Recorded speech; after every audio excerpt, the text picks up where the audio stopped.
Once upon a time, not so very long ago, Europe was like a giant, wobbly Jenga tower. All the countries were connected in secret friendship pacts, kinda like when you promise your best friend you'll have their back no matter what. They were all building up their armies, getting shiny new weapons and, honestly, sort of giving each other the side eye. It was a super tense game of who's the toughest. Everyone was just waiting for one little piece to be pulled out at the wrong time. This fragile piece was about to come crashing down, all because of one very, very bad day for a certain royal couple. Picture this, a sunny day in Sarajevo, 1914. Archduke Franz Ferdinand, visiting with his wife Sophie. Think of him as a prince from a faraway kingdom, but some people in the area were not happy to see him. A young man from a secret independence group decided to act. After a few failed attempts that day, seriously almost a comedy of errors, he succeeded in assassinating the Archduke and his wife. It was the shot heard round the world, the single Jenga block that sent the whole tower tumbling. You'd think a few strongly worded letters would follow? Nope. Austria-Hungary was furious and blamed Serbia. They made demands that were almost impossible to meet. It was like asking your little brother to clean his room perfectly. When Serbia couldn't agree, Austria-Hungary declared war. Because of all those secret "I've got your back" promises, this went global. Everyone started picking sides. The dominoes really began to fall. Russia, friends with Serbia, mobilized. Germany, Austria-Hungary's ally, warned Russia to back off. When Russia didn't, Germany declared war. Then Germany declared war on France too. Germany planned to march through Belgium to reach France, but Britain had promised to protect Belgium. So when Germany invaded, Britain jumped in. And just like that, the Great War had begun. So the world basically split into two giant teams. On one side you had the Central Powers, Germany, Austria-Hungary, Ottoman Empire, Bulgaria. Think of them as Team Red. On the other side you had the Allied Powers, or Team Blue, France, Britain, Russia, Italy, Japan, United States, plus many, many others. It was the biggest, most complicated team-up in history, and they were all ready for a fight they thought would be over by Christmas. Spoiler alert, it was not. Now let's talk about where they fought.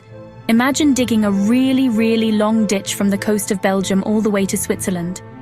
Imagine another one right across from it, dug by the other team. This was the Western Front, the most famous and infamous part of the war. Soldiers lived in these cold, wet, muddy trenches for months, sometimes years. Life here was just awful. It was a maze of dirt, rats the size of cats, constant dampness that led to a nasty thing called trench foot.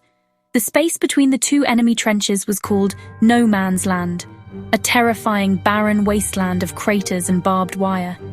The daily routine for a soldier was a mix of terrifying danger and extreme boredom. They would spend hours just waiting, watching, and trying to stay warm and dry. Then an officer's whistle would blow, and they'd have to go over the top. This meant climbing out of their trench and running across no man's land, straight into a storm of machine gun fire. It was incredibly brave, but also incredibly deadly. The goal was to capture the enemy's trench, but most of the time, these attacks resulted in huge losses for very little gain. It was a brutal, grinding stalemate that chewed up lives relentlessly. Beyond the mud and the waiting, the soldiers tried to find small moments of normal life. They wrote letters home, sharing censored versions of their experiences and dreaming of their families. They sang songs, told jokes, and formed incredibly strong bonds with the men next to them. These friendships were lifelines in the middle of all the horror. In a famous, almost magical moment during Christmas of 1914, soldiers on both sides spontaneously stopped fighting, climbed out of their trenches, and met in no man's land to exchange gifts and play soccer. It was a beautiful, brief reminder that they were all just people, caught in a terrible situation. This war was different from any that came before it, because of all the new, scary technology. It was like someone opened a mad scientist toy box. The machine gun, which had been around but was now perfected, could fire hundreds of bullets a minute, making charges across open ground almost suicidal. And then there was the gas. Poisonous chlorine mustard gas would drift across the battlefield, causing horrible burns and choking soldiers. It was a terrifying, invisible enemy that forced everyone to wear creepy-looking gas masks. This wasn't a war of heroic duels. It was industrial-scale destruction. But for every new weapon, there was a new idea to fight it. To break the trench stalemate, the British invented a secret weapon, the land ship. We know it today as the tank. These were giant, armoured metal boxes on caterpillar tracks that could roll right over barbed wire and across trenches, protecting the soldiers inside. The first tanks were slow, clunky, and broke down a lot, but they were a game changer. They terrified the soldiers who first saw them rumbling across the battlefield. It was the beginning of a whole new way of fighting, bringing armour and mobility back to a war that had been stuck in the mud for years. The war wasn't just on land, it was also in the sky. At the start of the war, airplanes were flimsy things made of wood and fabric, mostly used for spying. Pilots would fly over enemy lines to see what they were up to. Sometimes they'd wave at each other, but soon they started dropping bricks, then grenades, and eventually they mounted machine guns on their planes. This led to dramatic aerial dogfights between flying aces like Germany's Red Baron. It was a whole new kind of combat, full of daring loops and dives, and it captured the public's imagination back home. The sky had become a new battlefield. The war at sea was just as important. Britain, being an island, needed its navy to get supplies. Germany knew this and used a new underwater weapon called the U-boat, or submarine, to sink supply ships. This was a huge problem for the Allies.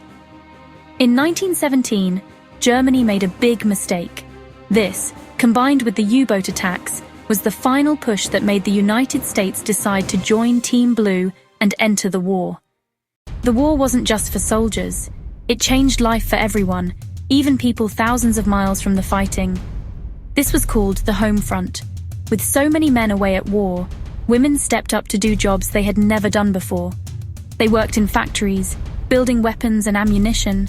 They became bus drivers, police officers, farmers. They were a huge part of the war effort, and their incredible work helped prove that they deserved the right to vote, which many countries granted after the war. The world was changing, and women were leading the charge right at home. Governments needed everyone to pitch in. They created amazing posters to encourage people to buy war bonds, basically loaning money to the government or to ration food. Families were asked to have meatless Mondays and wheatless Wednesdays, so more food could be sent to the soldiers. People planted victory gardens to grow their own vegetables. Propaganda was everywhere, portraying the enemy as evil monsters and making sure everyone felt patriotic and united.